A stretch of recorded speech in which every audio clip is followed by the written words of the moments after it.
There is a force within you that has been shaping your thoughts, actions, and destiny since the day you were born, silent power, unseen, yet all-encompassing, whispering into your mind, making you believe that your fears are your own when in truth they are borrowed. This isn't just a philosophical idea. It is the hidden framework of your life, silently dictating your choices, shaping your beliefs, and binding you to patterns you never consciously agreed to. Until you see it clearly, you will remain a prisoner, convinced that your cage is freedom. We like to think we are in control. We plan, set goals, and create visions of the future. But Carl Jung once said, until you make the unconscious conscious, it will direct your life, and you will call it fate. Your fears, desires, and reactions aren't the result of free will. They are programmed responses etched deep into your nervous system through childhood experiences, cultural conditioning, and unhealed trauma. Every argument, every failed relationship, every abandoned dream, these are not random. They are scripts written long before you realized you were playing a role. Fear is the most powerful sculptor of human destiny. Not fear of danger, but fear of rejection, judgment, and failure. This fear is so subtle and deeply embedded that you no longer notice it. Yet, it dictates how you dress, how you speak, who you love, and what you avoid. It convinces you to shrink, to settle for less, to tolerate misery simply because it feels familiar.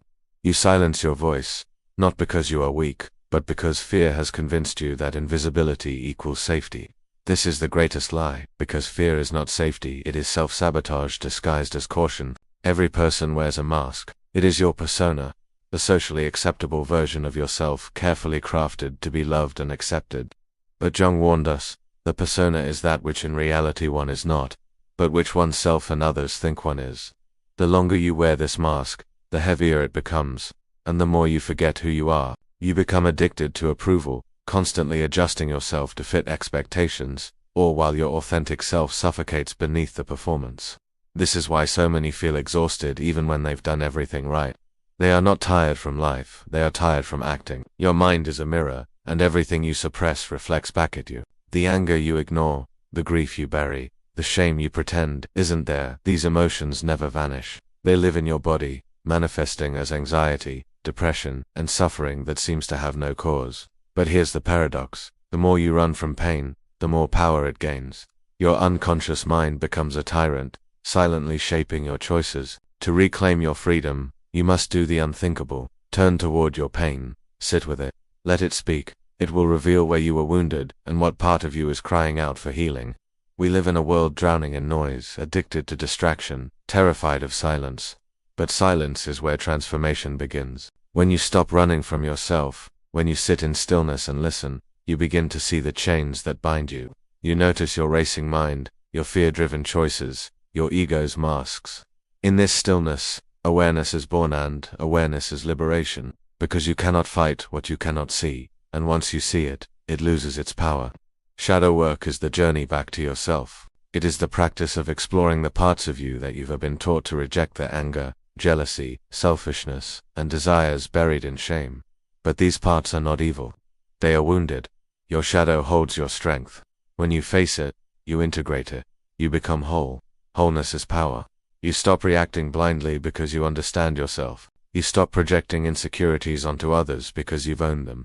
You step into authenticity so rare it terrifies those around you, because most people have never seen someone truly free. The final step is surrender, not as defeat, but as ultimate empowerment.